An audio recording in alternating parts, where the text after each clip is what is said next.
अस्सलामुअलैकुम दोस्तों और साथियों, उम्मीद है आप लोग खैरियत से होंगे। ये बड़ी इंटरेस्टिंग वीडियो है जो है हिचकी के बारे में, जो है हिकअप्स के बारे में।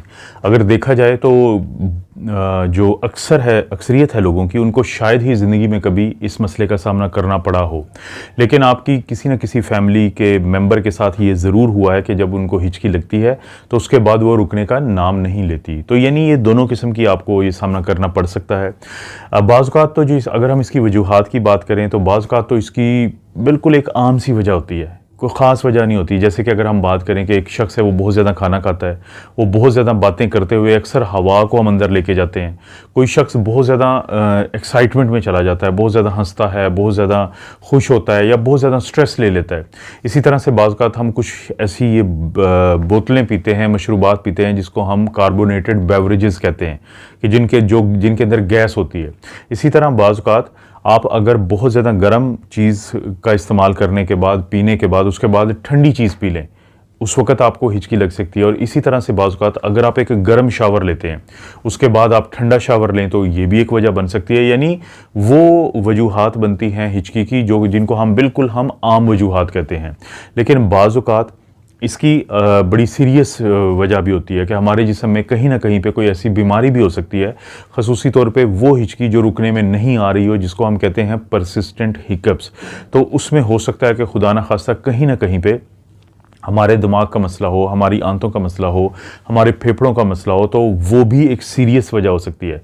यानी जो हिकअप्स होती हैं, जो हिचकी होती है, इसको हम दो में तकसीम करते हैं।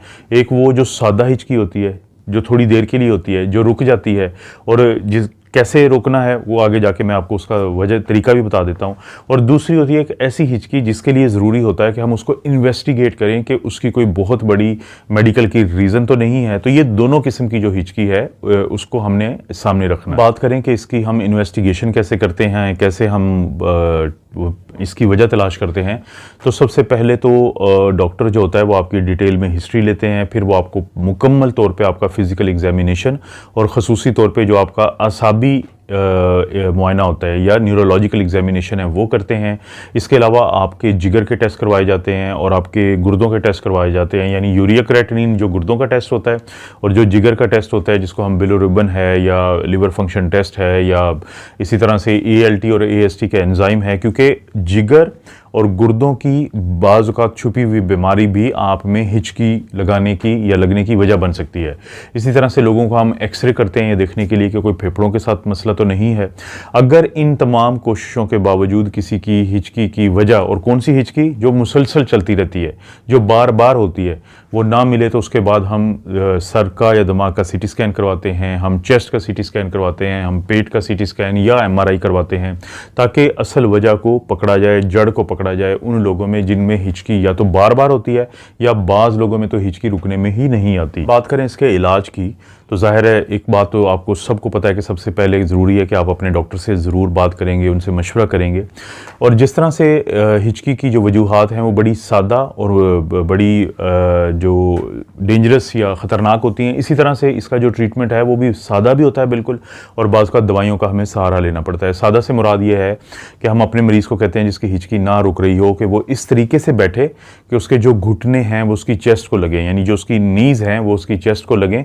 वो इस तरीके से अपने आप को यानी सिटिंग पोजीशन में रखता है। तो इसका मकसद होता है कि जो डायाफ्राम, एक झिल्ली होती है जो हमारे एब्डोमेन को, पेट को अलहदा करती है हमारा जो फेफड़ों का या दिल का, चेस्ट का जो पोर्शन होता है उससे, तो मकसद होता है उसको इरिटेट करना, जिसकी वजह से ये हिचकी रुकने के चांसेस होते हैं।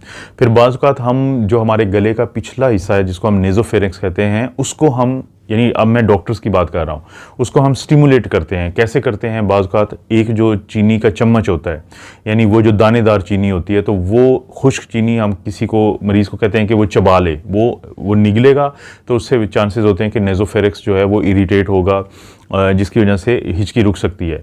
बाज़ औक़ात हम जो एक यूवुला होता है, यूवुला क्या होता है कि जो अक्सर आप मुंह खोल के अगर शीशे में देखें तो पीछे आपको एक छोटा सा एक ऐसी चीज़ लटकी हुई नज़र आती है जिसे उर्दू में हम शायद कौवा कहते हैं। तो उसको हम जब छेड़ते हैं किसी चम्मच की मदद से, ये एक स्पून होता है, डॉक्टरों के पास होता है, ये घरों के चम्मच की मैं बात नहीं कर रहा, या एक कैथेटर होता है, उसकी मदद से उसको छेड़ते हैं। तो ये मुख्तलिफ तरीके होते हैं। या फिर हम मरीज़ को कहते हैं कि वो छींक मारे, या फिर हम मरीज़ को कहते हैं कि वो लंबे लंबे सांस ले। यानी इस तरीके से हम हिचकी को रोकने की कोशिश करते हैं। इसी तरह से बाज़ औक़ात हम अपने मरीज़ को कहते हैं कि वो डकार मारे, यानी एक बेल्चिंग एक चीज़ होती है, तो जिसकी मदद से हम इसको रोक सकते हैं। तो ये मुख्तलिफ़ फ़नी तरीके हैं, ये मुख्तलिफ़ वो तरीके हैं कि जिससे आपकी जो वो हिचकी जो आपको बहुत ज़्यादा तंग कर रही हो, उससे रोकने की कोशिश की जाती है। इसी तरह से डॉक्टर्स बाज़ औक़ात एक कैरोटिड मसाज, जिसको हम कहते हैं, यहाँ पे एक खून की नाली होती है, उसको बड़ी एहतियात से बड़े तरीके से छेड़ा जाता है, एक ख़ास तरीके से दबाया जाता है, हल्का हल्का एक ख़ास प्रेशर डाला जाता है, तो उससे चांसेस होते हैं हिचकी रुकने के। और इसी तरह से बाज़ औक़ात एक हम लोगों को कहते हैं कि वो अपने नाक में को ऐसे बंद करके और ज़ोर से बाहर की तरफ सांस निकालें, जिसको हम कहते हैं वेल्सेल्वा मैनूवर। तो ये भी वो तरीका है कि जिसकी मदद से हम हिचकी को रोकते हैं। यानी ये वो तमाम तरीके हैं कि जिसमें दवाइयों का हम इस्तेमाल अभी नहीं कर रहे हैं और उसके बगैर ही हम हिचकी को रोकने की कोशिश कर रहे हैं। क्योंकि जो हिचकी होती है बाज़ औक़ात उसका बिल्कुल ना वजह मिल रही होती है, ना ये समझ आ रही होती है कि इसको रोकना कैसे है। तो इसीलिए डॉक्टर्स जो हैं वो मुख्तलिफ़ किस्म की दवाइयाँ भी कोशिश करते हैं कि मरीज़ को इस्तेमाल करवाते हैं ताकि उससे उसको फ़ायदा हो। बाज़ औक़ात उल्टियाँ रोकने वाली हम दवाई देते हैं, बाज़ औक़ात हम जो पट्ठों के जो जकड़ाव की को रोकने वाली जो दवाई होती है, यानी जो स्पैज़्म को, पट्ठों के स्पैज़्म को कम करती है, वो देते हैं। बाज़ औक़ात हम नींद की गोलियाँ जो होती है बेंज़ोडायज़ेपिन जिनको हम कहते हैं, वो ट्राई करते हैं। बाज़ औक़ात हम एंटीसाइकोटिक्स कि जो हम उन मरीज़ों को देते हैं जिनका दिमागी मसला होता है, वो दे के कोशिश करते हैं कि किसी मरीज़ का जो ये हिचकी है उसको रोका जाए। बाज़ औक़ात हमें जो दौरों वाली दवाइयाँ होती हैं, एंटी कन्वल्सेंट्स दवाइयाँ होती हैं, तो वो दी जाती हैं ताकि, क्योंकि हिकअप्स जो हैं, हिचकियाँ जो हैं वो रुकने में नहीं आ रही होती, तो डॉक्टर्स जो हैं मुख्तलिफ़ किस्म की दवाइयों का इस्तेमाल करवा के उनको पता चला है कि इनमें से कोई भी दवाई किसी भी मरीज़ में काम कर सकती है, ख़ास तौर पे वो मरीज़ जिनके अंदर ये ना पता चल रहा हो कि हिकअप्स या हिचकियों की वजह क्या है। दोस्तों, ये थी बुनियादी सी मालूमात, क्योंकि अक्सर लोग ये सवाल पूछते रहते थे, तो हिकअप्स के ऊपर ये बेसिक इन्फॉर्मेशन थी जो आपको पता होनी चाहिए। वीडियो को लाइक करें और अगर अभी तक चैनल को सब्सक्राइब नहीं किया तो ज़रूर सब्सक्राइब कर लें और बेल आइकॉन ज़रूर दबाएं। कोई भी वीडियो जो लगता है किसी दूसरे को फ़ायदा दे सकती है तो कोशिश करें वो शेयर के बटन से ही उसको शेयर करें। आप अपना और अपनी फैमिली का ख्याल रखें। अल्लाह ताला आपको और आपकी फैमिली को हर किस्म की बुराई, बीमारी और आजमाइश से महफूज रखे।